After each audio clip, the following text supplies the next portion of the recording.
Hello and welcome to Brimwood Farm. So Valentine's Day, February the 14th, was my quail hatching day. So did I get anything? That's coming up.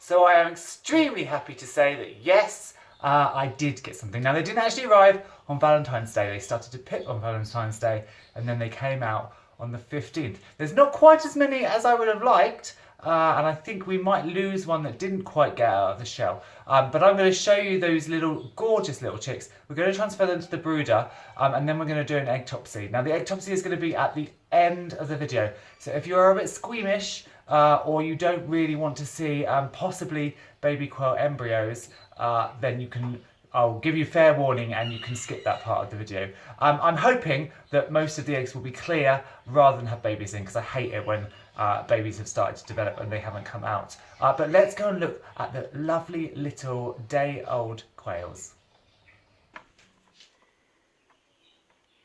So here in the Octoturn incubator are the quail chicks.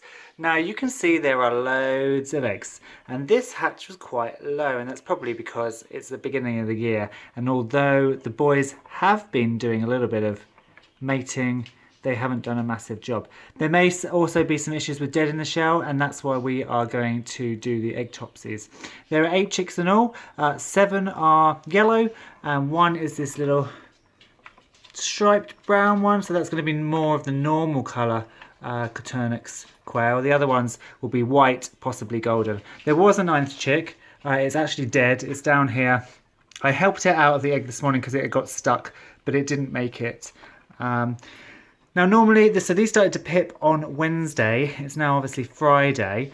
And the first chicks actually came out yesterday. With quail, I tend to leave them in the incubator for at least 24 hours because although you might think they are sturdy little things running around in there, they don't take being moved very well. So I like to leave them in here properly to puff up. However, unlike chickens, which can take ages to pip and which often sort of start pipping on day 18, 19 and can carry right through to 22, 23 days, quail I find in general all pip together. So they all tend to come out together. So they've been here obviously over 24 hours now. Nothing more has happened. So I'm fairly confident that we have just got the 8 babies. Again, when we do the egg-topsy, I will show you how I do it. I am very careful when I open the eggs, just in case I actually open an egg and there is a chick. I'm very careful. I'll show you exactly what I do, and then we don't damage anybody.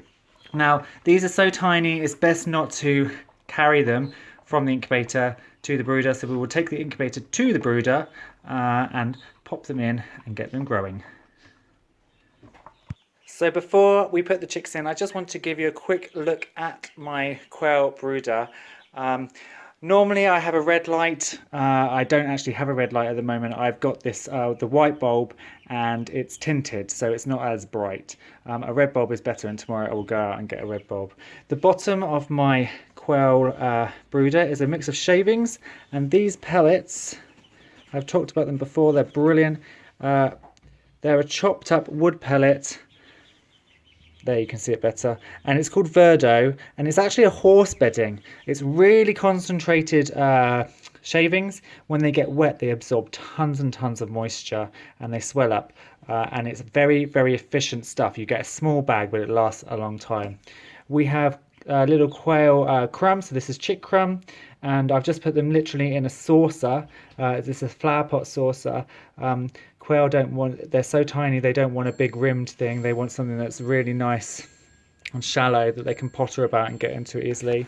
And then this is their drinker over here. Now quail like to drown, so even though this is really, really shallow, you still need to put something in there. You can put marbles in so they can't get their whole head and they can still fit their beak through the hole. I prefer to put in gravel, and it just means that there's water all around, but they can't really get in deep enough to drown themselves.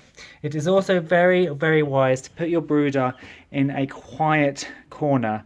I've had baby quail die before when a book literally fell off the edge of the sofa, hit the floor with a bang, and I went over and a quail had died. They are very little vulnerable things. It's funny because when they grow up, they're very, very hardy. Quail really don't get that many diseases. They can survive tough winters, but when they're little, they do need that extra care that maybe chicks don't need. So let's go and get the quail chicks, and we'll transfer them into the brooder, and we'll pop the lid on to make them sure they're nice and warm. So I've brought the quail incubator across the table. Let's open it. You can see, as with these octo-10s, we just get a drawer that slides out. You can see down here, this is the chick that didn't make it. It's just not puffed up, so we'll discard that one. And then these chicks, look, they are all ready to go. So let's grab this little one, if we can. They're very delicate. And pop it in, and now you can see how tiny they are. Slide this out. Hi guys. Now it's best, again, with chicks you can often pick up a handful because they're quite sturdy, but with quail I wouldn't be tempted to do that. I would do that one by one because they are very, very fragile. I'm interested to egg-topsy these eggs to find out what went on. There are the other 4 hiding down in the bottom of this chamber. Come on, girls or boys, let's get you and pop you in. Just moving them and having a great, the great hand of God come in and get them can be enough to freak them out. So just be really careful. Try and be quite quiet when you're doing it. And let's get this last lovely little brown one reaching inside. There you go. Hello, where are you going? You're going to a nice, warm brooder. Here we go. So that's all 8, and you can see how tiny they are. Look at them. They like to bustle around. You can see they're already going in for the water, and they're already picking at food. Now, chicks do have a hell of a lot of yolk inside them. They might look small. You might think they've absorbed it all before they've come out of the egg, and they have. They've absorbed the outside of the yolk, but they've taken it into them. So inside them, they've got a big old reserve of yolk, so they don't actually need the food immediately, and that is why you don't have to take them out of the incubator ASAP, because they're quite happy just pottering around and living off those reserves. You can see they're not really eating much, they're just kind of picking at it. Their instinct is to go and pick at it, and their instinct will be go to have water. So let's put the lid on. We have a vent here, so this plastic box has a complete lid because we've got the air vent there. As the chicks grow and they perspire, they breathe out more, and more water vapor comes out. Obviously, I then start to edge the lid off because that hole alone isn't quite enough, and also it gets a bit of condensation, so then they move on to a bigger box. But for now, let's put this lid on and keep the heat in, and there they go. So over the coming hours, what you really want, you want this bulb to heat this up so that instead of clustering around the bottom, they will just fall over flat, and they'll just sleep wherever they are in the box. They won't care because it'll be the ambient temperature will be high across the box. If they're all clustering under the one light source, it means it's too cold, and you don't want that, because when they're too cold, they're going to huddle together and they're not going to go in and eat or drink. But for now, I have a little quail TV going on in my living room. They are very cute. So I'm going to warn you now, we're going to go and do the egg-topsy. If you don't want to see that, then thank you for watching. If you've got any questions, as always, you can ask. If you do want to see it, I'm going to do the egg-topsy in the kitchen now. So we're on to the egg-topsy, and the reason I do an egg-topsy is A, to check for the fertility, because I want to make sure how many were fertile, and B, see how many dead in the shell were. Now obviously I prefer there to be a lower fertility when I've got this many eggs, because I don't like the fact when there's dead in the shell. But in terms of fertility rates, I want it to be high. So it's that catch-22. You want your fertility to be high, but when this many don't hatch out, you're hoping that it's just empty eggs.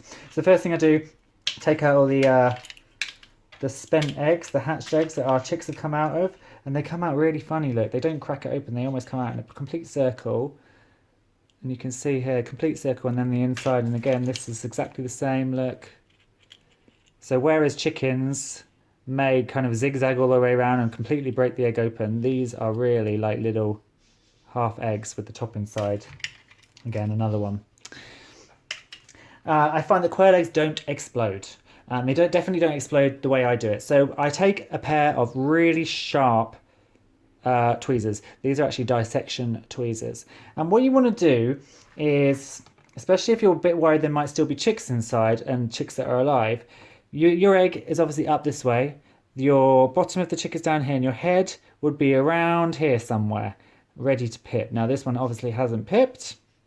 And so what you want to do is you want to go in the very, very top because that's where the air sac is. So if you do pierce something, you're not going to pierce the chick. Obviously it doesn't matter if it's dead, but if it's alive, you don't want to be piercing that chick. I put the very end in, and as soon as I've got the end in, I start then to just pick it open a little bit so I can see what's going on. Now this one I can already tell, as soon as you open it, you can see there is nothing in there. So you can... Oh, and this is a smelly one. So this is quite a rotten one. So this actually has started. There's a little bit of veining in the bottom. There's a bit of discoloration you can see. So this egg did actually start to form, and then at some point it got the ring of death, or the embryo stopped growing. It stopped growing quite early on. So we don't count that as a chick, although it is fertile. I always count how many dead in the shell there are. As I say, I want there not to be many. So this is a completely clear egg. Let me take this off so I can show you. So you can see it's got a skin across the top, and underneath is just yolk. So that's completely clear. So just a quick disclaimer, there were a couple of dead in the shell chicks, so if you don't want to see anything like that, then click away now. So I opened up all of the eggs. The majority of these eggs were unfertile, which isn't great for fertility rates, but it is the start of the year. But it is good for me because I hate seeing dead babies. Now we have got two. There is one here, and there's another embryo underneath that didn't make it. They hadn't even internally pipped actually, so they died in the last couple of days.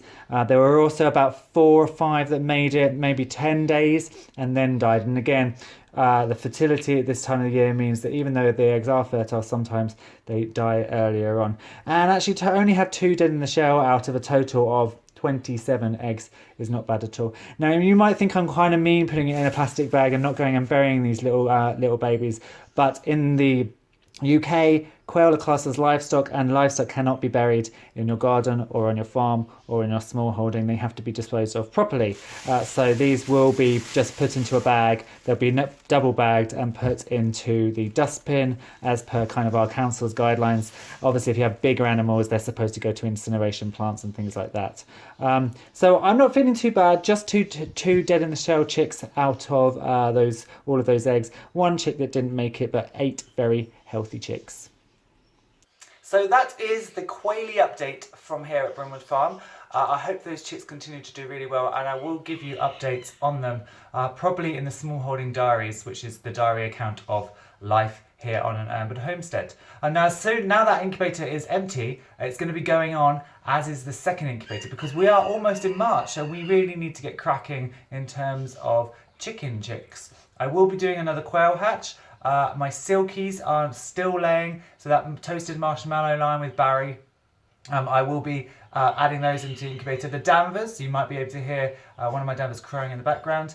They haven't started laying yet, but as soon as they do, those eggs will be going in. And then this year, I've got some Poland hens in the bottom layers flock. Now that layers flock has 1 cockerel, and he's a Poland, a pure Poland silver laced bantam. So everybody down in that layer flock is mated by him.